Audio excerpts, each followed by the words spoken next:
Les mêmes mots reviennent. Le sentiment d'abandon, le sentiment d'épuisement, la charge lourde. On ne peut pas tout mettre sur les épaules des aidants. C'est impossible. Il reste à être innovant, inventif pour que chaque territoire s'empare de ce sujet et se dise « je dois venir en aide à mes aidants ».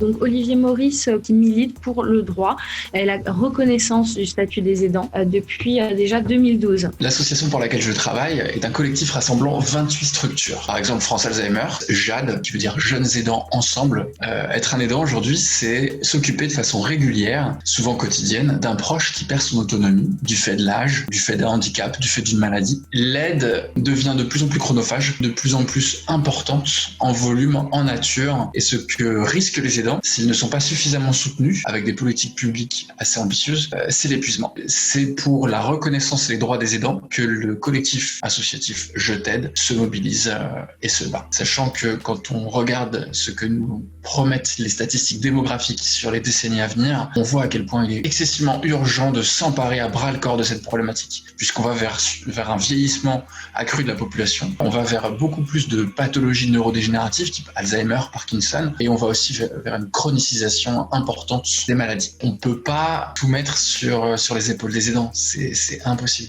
On serait 11 millions aujourd'hui de Français à aider. 11 millions, c'est 70% des actes de soins et d'accompagnement en France. Le reste, les 30% restants étant pris en charge par donc des professionnels. À peu près la moitié des aidants sont actifs. Ce qui veut dire que c'est un enjeu d'entreprise. Sans surprise, ce sont surtout des femmes qui aident. À mesure que le degré de charge d'une personne augmente, la proportion de femmes augmente. Les besoins des aidants, c'est des besoins d'accompagnement, de soutien, de reconnaissance, de droit. Si je dois m'arrêter de travailler parce que j'ai vraiment pas pu faire autrement, si je m'arrête de travailler sur plusieurs années pour m'occuper d'un enfant, est-il normal que je n'ai pas de reconnaissance de trimestre cotisé pendant cet arrêt? Est-il normal que pour pouvoir bénéficier de un jour, 2 jours, une semaine peut-être par an, je dois remplir une montagne de paperasse? Donc tout ça, ce sont des demandes fortes qui sont portées par les aidants et reprises par notre collectif. Ils demandent aussi que la prise en charge qu'ils fournissent n'impacte pas leur santé. On a trop souvent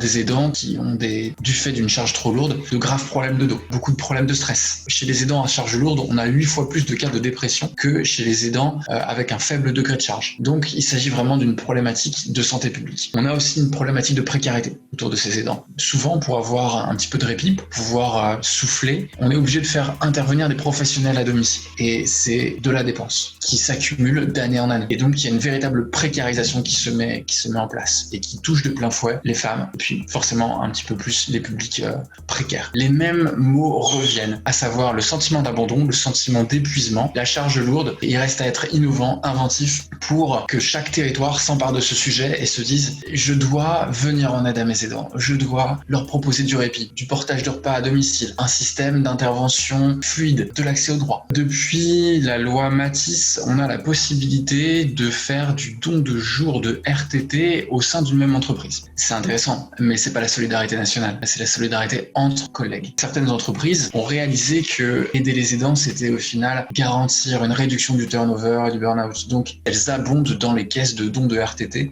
pour permettre à ces aidants de se reposer. Effectivement, on a un dispositif qui a été créé il y a quelques années de ça qui s'appelle le congé de proche aidant. Sauf que le congé de proche aidant, qui a été annoncé en grande pompe, n'est pas rémunéré. Donc, on a le droit de poser un congé de 3 mois sans solde. Donc, autant vous dire qu'il n'a jamais été pris par les salariés. Quand on aide, on se précarise parce qu'on y est vraiment de sa poche. Donc on ne peut pas en plus s'arrêter de travailler sans solde pour s'occuper de son proche. Une belle avancée qui a été annoncée dans le plan aidant de l'automne dernier par le gouvernement, qui est la rémunération de ce congé de proche aidant à hauteur de 40 ou 50 euros par jour selon les situations. Donc c'est un vrai bon premier pas, mais c'est un pas symbolique. Sur ce que tu disais, donc ce que recherchent les aidants, donc le droit, la reconnaissance, est-ce qu'il y a aussi la question de la formation? Est-ce qu'à terme on doit tendre vers le fait que chaque Français doit un minimum être formé sur ce que c'est que d'être aidant, ou alors est-ce qu'il faut tendre vers la formation de beaucoup plus de professionnels qui viendront de l'extérieur? Les associations d'aidants sont partagées autour d'une question du remplacement des professionnels. Une posture étant de dire chacun a sa place. Le professionnel fait les gestes professionnels, l'aidant, il fait le reste. Mais comment on fait en pleine crise du coronavirus?